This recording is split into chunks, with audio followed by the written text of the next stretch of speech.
Guys, welcome back to Tay's Time Fall Tarot. Back again to do our card pull as promised. So I had two cards come flying out at us, so I'm going to dive right into it. The first card that I pulled is a Major Arcana card, and I have pulled for us the Death card. Some decks will label this as Death and Rebirth. Obviously, on the rare occasion, yes, sometimes this does represent physical death. Normally it is more of a metaphorical death. It's representative of cycles of transformation, rebirth, transitioning, changes, new beliefs. We are going through a blue moon period where we're kind of using our discernment and cutting through some of our own beliefs, finding our own spiritual north. So this fits in very well with that. It can be endings, relationships, jobs, severing ties, symbolic deaths. It could be an initiation process, a rebirth into something new. So not all doom and gloom. More ties into the fact that there's some things and situations that we've been holding on to and they are past their expiration date. So when we cut those things off in a healthy manner, obviously new things can grow from that.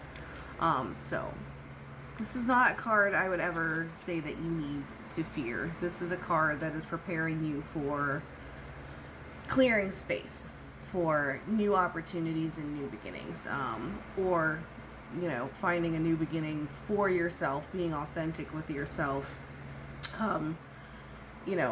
Sometimes even a new spiritual journey can be signified by this card. So the other card that came flying out of at us was the Four of Pentacles. Pentacles again are the earth elements. So this is very much about stability. This card represents money coming in and coming out in a good flow. The ability to be generous with your time or your finances or your knowledge, being in flow, feelings of gratitude, helping others in times of need,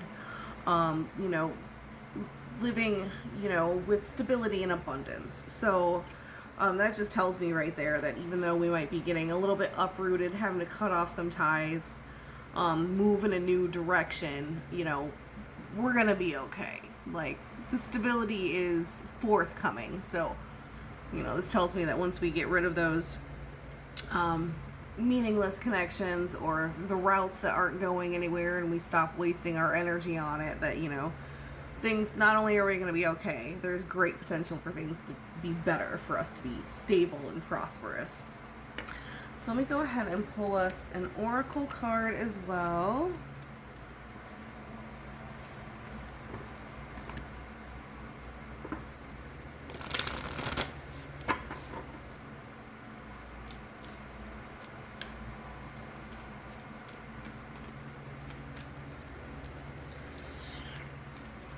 Oh my goodness. This has been happening to me all day where it's like one card is not enough. Okay.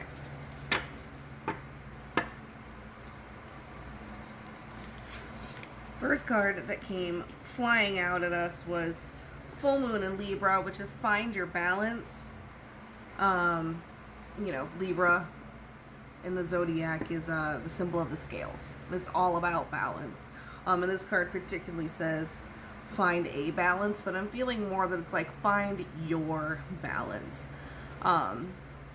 This is a period energetically that we're going through where we are going to be striving to find what our true spiritual north is, and following our hearts and our desires. So it's time to get really real with ourselves, and when you're striking to find balance, you have to prioritize, and some things are going to have to either get delegated or let go of, so that you can maintain your equilibrium. And the other thing that came out at us was New Moon in Taurus. Know your worth. Just because things are transitioning, changing, a little bit hectic. Some of us might feel like our life is just ripping apart at the seams. I know I have certainly felt that way at least once over this holiday weekend. But you know, sometimes things go through a destructive cycle so that something new can grow from it. So even though things might not be going exactly the way you want and things might be a little chaotic right now, that doesn't lessen your worth. That just means that you're making room.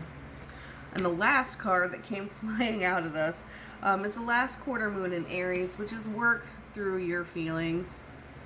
We're coming up on our second full moon in a month, and it's a blue moon, and it's in Sagittarius, which is a passionate fire sign.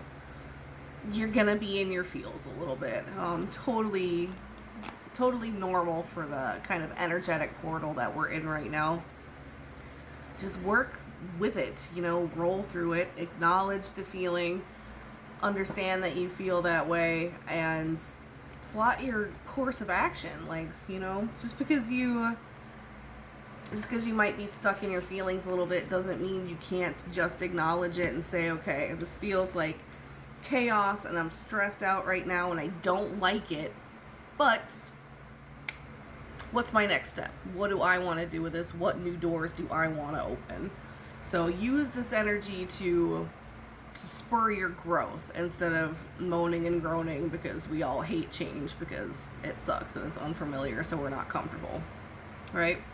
It's just part of life. And if we want things to get better than where we're at right now, we have to change. So that is the message, my dears. I hope you find it helpful. If you have questions or comments, you can always leave a comment below. I will get back to you as soon as I can. But I hope you guys enjoy your holiday. Remember, we are 1 week away from our blue moon, so if you have any questions or want to know how you can work with this energy a little bit more, I am more than happy to answer that for you. Have a great night, guys.